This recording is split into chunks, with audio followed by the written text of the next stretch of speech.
পরে ফেনি ওখানে একজন ওসি ছিল, আমার সাথে জেলখানায় ছিল। আমার একদিন, আমি তো ফাঁসির কন্ডেম সেলে ছিলাম, আমার এসে বলছে, হুজুর একটু দেখেন তো আমার তওবা কত দূর গেল। ঠিক আছে বলে। এই যে নির্বাচন গেল, আমি বাইরে ছিলাম, এই সময় আমার যে আন্ডারে আছে এসআই আছে, কনস্টেবল আছে, দারোগা আছে, তাদেরকে নিয়ে আমি রাত 12টার পর থেকে ভোট কাটা আরম্ভ করলাম। রাত 12টার পর থেকে একেবারে ফজরের আজান পর্যন্ত পুরা কমপ্লিট করে বাক্স ভর্তি করে যার যার জায়গায় পাঠিয়ে দিলাম। এবার গোসল করলাম, ওযু করার পরে 2 রাকাত নামাজ পড়লাম আর বললাম আস্তাগফিরুল্লাহ। হুজুর আমারই তাওবা হয়েছে না? আপনি তো আর আল্লাহর কাছে দোষ করেননি যে আস্তাগফিরুল্লাহ পড়বেন, আপনি দোষ করেছেন হামজার কাছে। গায়ে কথা বলেন এখানে।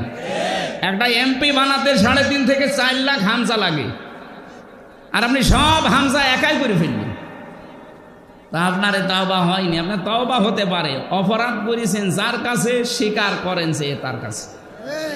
সুতরাং এই 3.5 লাখ 4 লাখ হামজা যারা ভোট দিতে রায় দিতে পারলো না, তাদের কাছে যে আগে স্বীকার করেন যে আমি এই কাজ করেছিলাম, ভুল হয়ে গেছে। ওরা যদি মন থেকে বলে যে হ্যাঁ মাফ করে দিলাম, আপনি মাফ পেয়ে যাবেন। আর যে বলবে যে না মাফ না, তুই এদিকে আয়, আপনি যাবেন, ও যা করতে চায় তাই করতে দেবেন।